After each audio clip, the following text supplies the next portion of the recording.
Standard Time with your host, Oleg Frisch. Hey everybody, hello and welcome to the show if you just tuned in. And actually it's not good because I asked you to tune in at 5 o'clock, but I know that there are a lot of fans of KWyman and you tune in at the right time. So now we will listen to one track of the national sensation of the end of the 60s and the beginning of the 70s. And she returned to performing at the top of her game.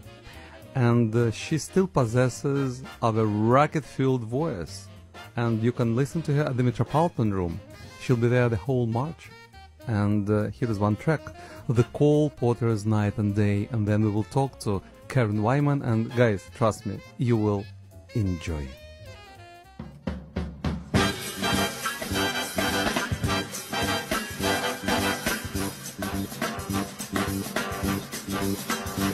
Like the beat, beat, beat, beat, beat of the tom-tom when the jungle shadow falls. Like the tick, tick, tock of my old grandfather's clock as it stands up straight against the wall. Like the drip, drip, drop of the raindrops when the summer is through. So a voice within me keeps repeating you, just you, it's only you. Night and day, you are the one, only you beneath the moon and under the sun, whether near to me or far,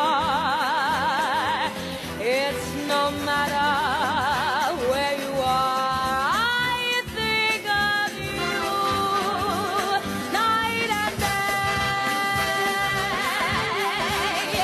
night and day. Why is it so that this longing for you follows wherever I go? In the roaring traffic's boom, or in the silence of my lonely room, I think of you night and day, night and day. Under the hide of me, there goes such a hungry yearning burning inside of me, and this torment won't be through till you let me spend my life making love to you night and day. Oh, day and night, night and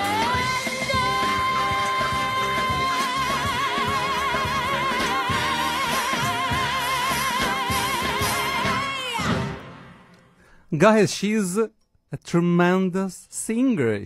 I mean KWyman. Hello, Karen. Welcome to the show. Welcome. Hi, thank you. Thank you. I'm so happy to be on the show. This is really great.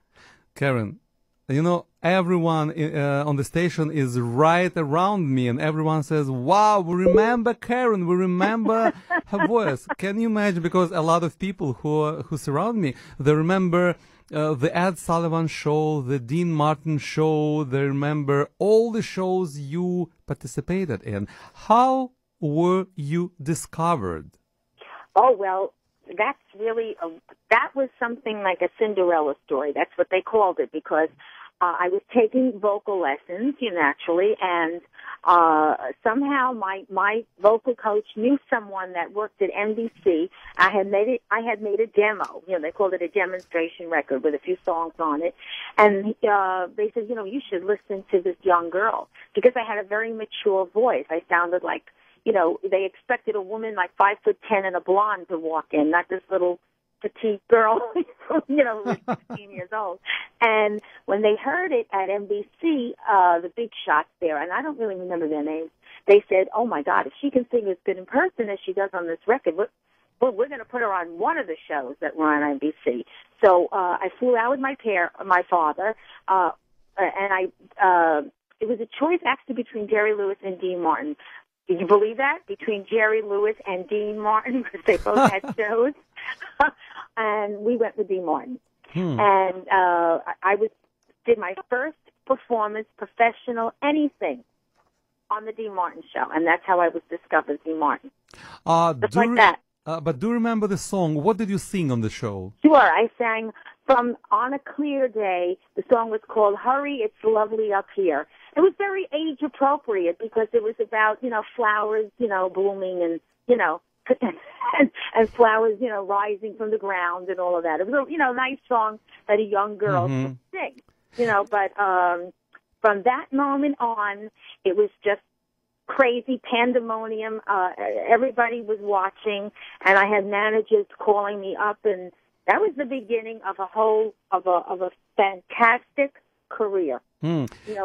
I heard maybe 10 or 12 tracks, and I felt that you were influenced by another Bronx girl singer, Yeah. Edie Gourmet. Oh, really? Edie Gourmet. She's one of my favorites, and she influenced me. She's the greatest singer. So many great singers from the Bronx. How can you explain that? There are. I mean, Edie Gourmet was much older than I was, but we were like kindred sisters because her parents and her grandparents were very good friends with my grandparents because they came from the same Sephardic background. And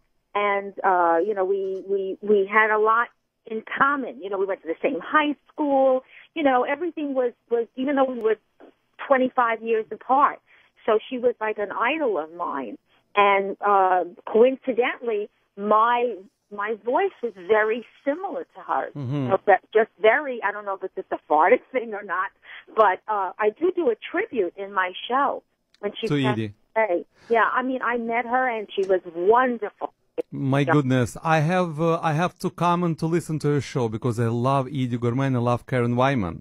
Oh, isn't that nice? Well, I do love Edie Gourmet, and if you like me, I'm very happy about it. Tell me one thing. Maybe it's a personal question, but still, why did you disappear?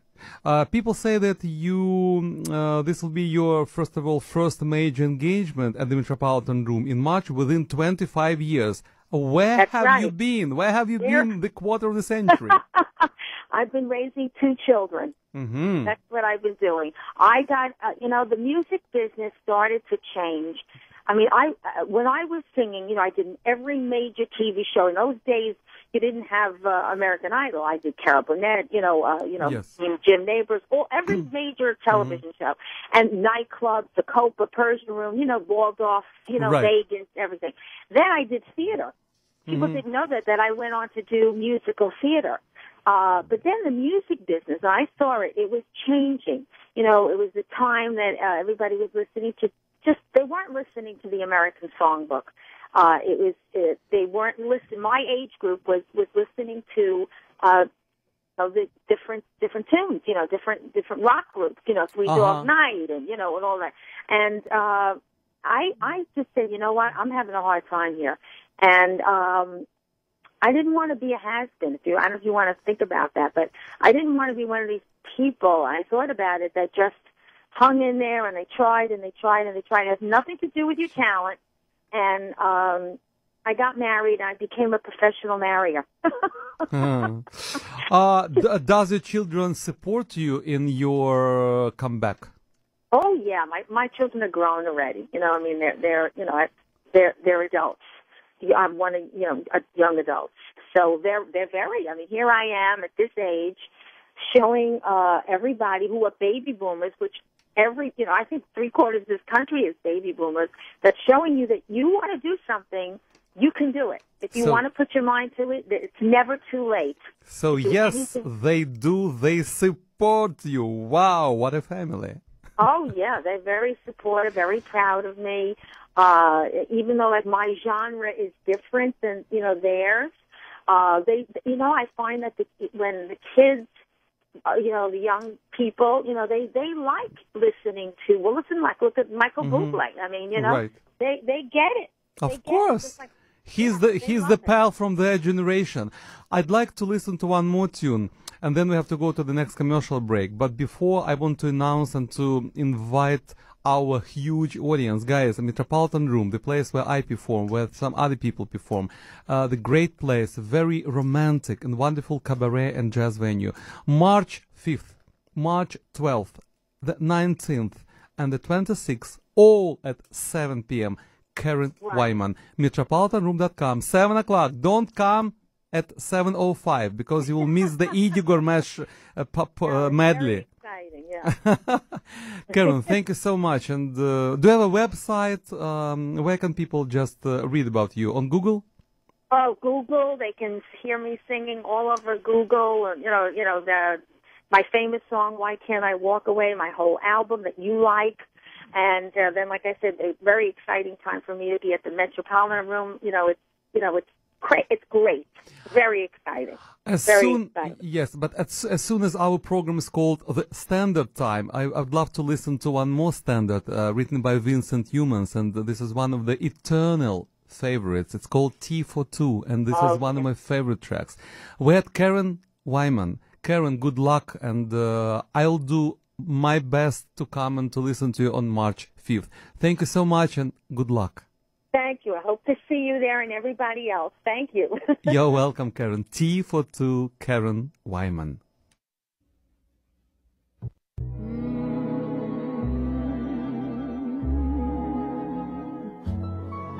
Picture me upon your knee,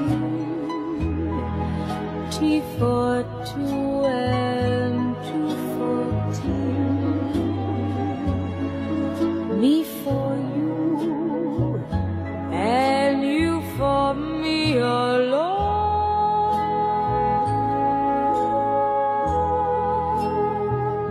There'll be nobody close to see us or hear us.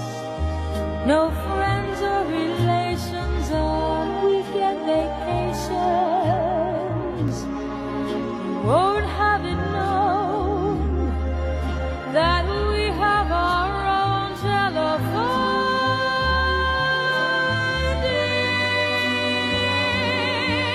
And I will break, and I'll awake, and then I'll beg my funny God for you to take, for all the boys to see.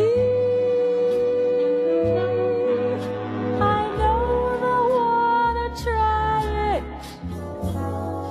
We could raise a family. Boy for you, a girl for me. Oh, can't you see how happy we will be? To think what we've been missing.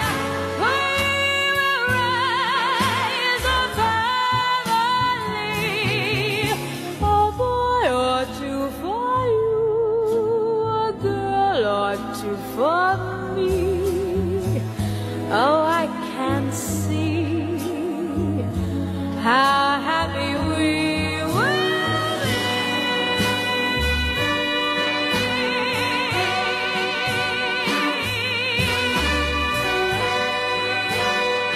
Yeah, I know we're gonna make it. T for two and me for you.